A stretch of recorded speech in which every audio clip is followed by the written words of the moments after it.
Oh, look at that. Oh, whoa. Okay. Okay. That's interesting. Magic. Magic from the 80s. That is. Hey guys, and welcome to another chapter of the Malt Chronicles, and today we're discussing Black Label. But which one's better? Was it the Black Label from the 80s or from this morning? That's what we're going to be looking at. Fresh one. So, fresh one indeed. Straight from the... So there was an idea, as we have an iconic whiskey like Black Label. And then me and David one night were thinking, how was Black Label tasting if that was back in the days? And luckily David managed to get one from auctions. So we have two Black Labels from the same company. And there's almost 40 years in between them. So we want to see if the liquid changed or if it changed that much over the years. So we're just going to start. Let's do this. So what is Black Label? We have a blend of almost 40 whiskies. Absolutely. So it's a blend of like 40 different whiskies, and it's actually a blend that is a representation of the four corners of Scotland. So we're talking the Highlands, we're talking Islay, the Lowlands, and we are talking Speyside. So the heart of all the gin walkers is always Carter. Carter, exactly. It all started with Carter Distillery. Yeah. And with the Black Label, we get some whiskies from Islay, like Talisker or Kalila, which gives it this slightly smoky character. Okay, shall we start with the classic? Classic first? Classic. The classic first? What? Classic, So classic. the classic, okay. It always reminds me of burnt wood. Yeah. Charred oak. He's to John. To John. John Walker. To John Walker. To John Walker. What a lad. Keep walking. Keep walking. Now, I'm almost picking up some like berry notes on that. I was going to say there was a bit of berry there. I would say ripe grapes. Okay. Okay. Anyway, cilantro, as they say. Cheers. Do they? Cheers.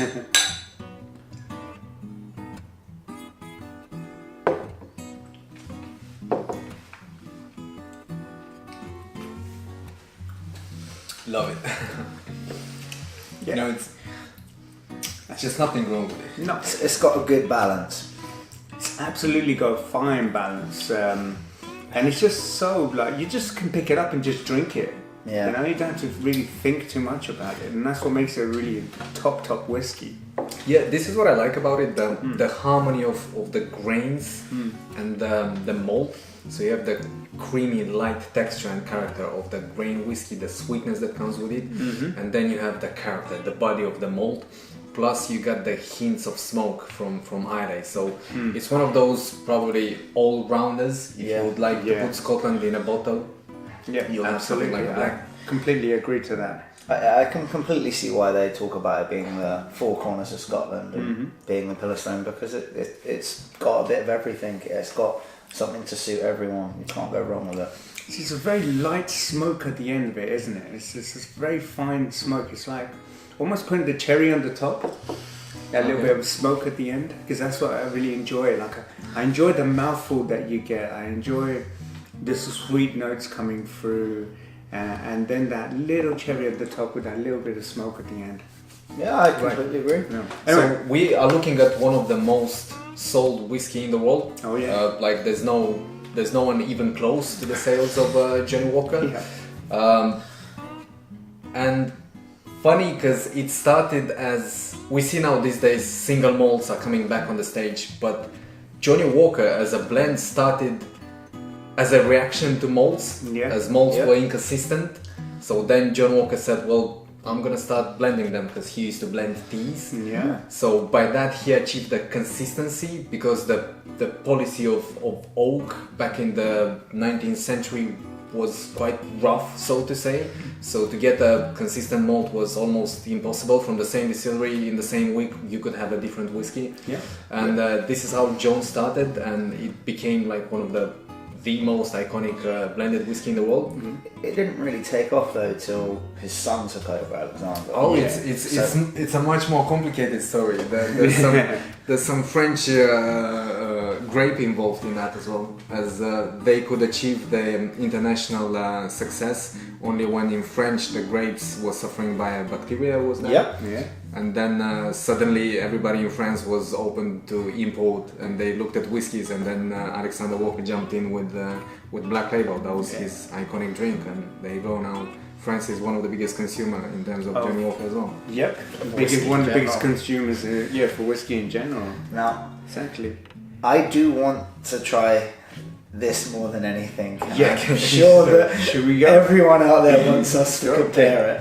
The moment of truth, when the idea comes to reality. Yes, Nemi? Enjoy, guys. Enjoy.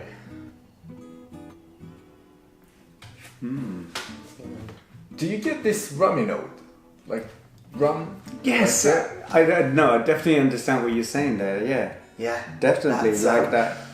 That's A interesting. deep, rich, dark sugar. There's, Wow. Oh wow, so there's different. so many more berries actually on that as well. Yeah. Compared to what we mentioned, that we got some berries, but that's definitely much greater. It's a lot more depth. Wow. I feel there's a lot more depth in there. And these are both 40% spirits. Yeah. So it's not that perhaps the old one was slightly stronger. Yeah. They're both 40%, and on the nose, I'm definitely picking up a great deal there. Here we go. Ready? Man, I'm crazy, but it smells like rum.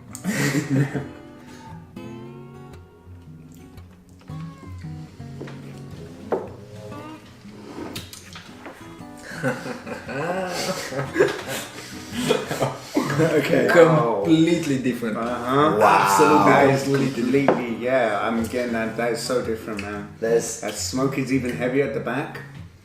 Oh my god. Disagree on that. Yeah. I wouldn't say the smoke. I get that Yeah, buckwheat. It reminds me of that buckwheat character. Oh yeah. Yeah? Yeah. Yeah. I'm like that. Oh my god. There's a So little bit. would you say it's buckwheat very there. grainy? Yes, it's As definitely. a character. Yeah, but it's there's so much more. The grain is so much more elevated. Oh yeah, actually yeah. So you were saying rum, and I think it's buckwheat that we're perhaps sugar buckwheat. Definitely getting the hints of that toffee as well in the mid palate there. David was saying a very interesting point earlier, as basically this is almost man versus machine. You were saying? Yes, Totally. yes. Please tell us So, about that. I've been to Cardew and I've spoke to people there, and Johnny Walker these days is very much machine run.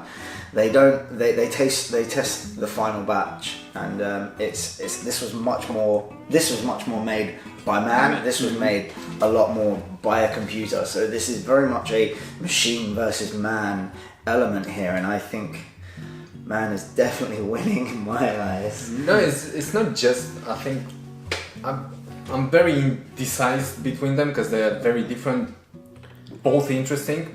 But I think what you're looking at into this particular case is the wood policy has changed. Now everything is more centralized. Yep. Everything, all the molds, That's true. they're aging in the same part, in the mainlands, in the central warehouses.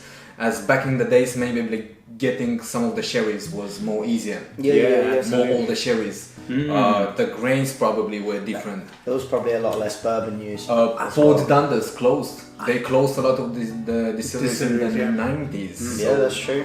It's I would be surprised if they would be the same. I'm like, Jesus Christ, how did you do that? Because a lot of change in the whiskey. Yeah, world. I'm picking up a bit of spice as well that you would get from a normal sherry cask. Like when you actually taste it, I think there is probably a lot more sherry cask influence in this.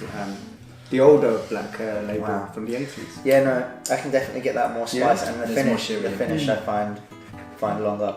So we had a couple of points that we were going to pick. Oh, yeah. and to do to Let's- compare let's the make two. it- Yeah, we interesting. want to break it down to see how different they are. So we're gonna start by saying which one is smokier Okay. in the nose and palate. Let's Okay, let's try them. Okay. try it one more time. Right. I've made up my mind. Definitely on smoky. I'm decided. Do you want to start us off? Yeah, you do that. I'm going to go with the later model, slightly more smoky. There's definitely, I'd say, probably more Isla involved in that. I do feel like the old one is definitely more smoky. Completely agree. I think there's more Talisker and Kalila influence in the new one, as the old one is there's a smoky finish, but it's not as pungent as the new one. Okie dokie, what do you have next? So what's next? Sweetness. I'm gonna start this time. The old one. I think it's sweeter. There's more sherry. There's even this rum presence that I'm getting. Yeah, I Don't completely sugar. agree. Definitely the old one is more sweeter for me. I'm definitely going to agree. It's sweet. Yes. Yeah. Definitely sweeter. Okay. Now, Question: which one is more malty? This is a big question. This one is the big question. Let's just see this now. Ready? Yeah. Okay. It's very, very clear to me. I'm going to start this time. Definitely the more maltier one is the one from the 80s, it's the older one. I'm definitely getting a lot more of that sort of grain, sort of toffee notes that you get more of, and that sort of popcorn note that I've always talked about of the new one. Yeah, absolutely agree on that. Once again, all three of us. Tick, tick, tick. And the finish. Finish. Which one has a more interesting finish? I don't even have to go back to taste these. I've made my mind up. Yeah. So I'll start us off. Go for it, please. It's definitely the old one for me. I prefer the finish on it tenfold. Yeah, I completely agree with that as well. Definitely the finish is longer, and I think that is down to the more maltiness that we're feeling as well. Now that's Maltiness, more sherry casks. Yeah, emotion. I think there's more mainland influence in the old one, as there's more West Coast influence in the new one. Completely different whiskies. I couldn't choose one to say which one is better. No. not But which one are better because they're two completely different whiskies. Yeah. But I can see the tendency that changed over the years. Less sherry, more smoke. So You get more this bourbon one is probably slightly more grainy, but it's complemented by the Islas. As this one is more focused on the mainland style of whiskies, Yeah, the Speysides and the sherries. Wow, I'm impressed. I'm very impressed. I didn't expect that much variety between the two. I thought we'd get something quite similar. At the same time, I'm impressed. I'm a little bit gutted that this is going to be so much harder to get hold of. Yeah, exactly. But actually what's funny, you can pick up on auctions for about £30 one of the old bottles, so it's not a huge difference in price. And when I picked this up today, I paid £24 for it. So it's And not much there, for there it. is next to nothing in it. Wow, so that was very interesting. I'm glad that we actually done this video because we could sort of see like how that venture has really taken on, like from where they were and what they are now, and what their sort of focus is some sort of inkling there. So somebody's gonna come to you and he's gonna say, back in my days, Black Label was better. Like, whatever, man. But guys, you keep forgetting that everything in the 80s was cool and better. Were you Like born in- me, I was born in the 80s, 82, baby.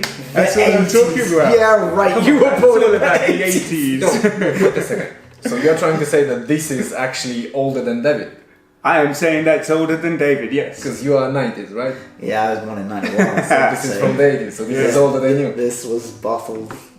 Well, No, yeah, bottled about probably the time I was born. Yeah, probably the conclusion will be that everything changed as soon as David was born. Hold up. Hold up. This isn't from the year I was born. are you sure? This is from this year. Anyway, that was Let's raise the 80s. absolutely. Let's race to the 80s. For the 2000s and Yeah. 20s. Yep, and all the other decades. wow. Anyway, with Malt Chronicles, we're going to go enjoy more of these whiskies. We're going to have a bit more of a deeper, in-depth conversation about it. But for now, we out.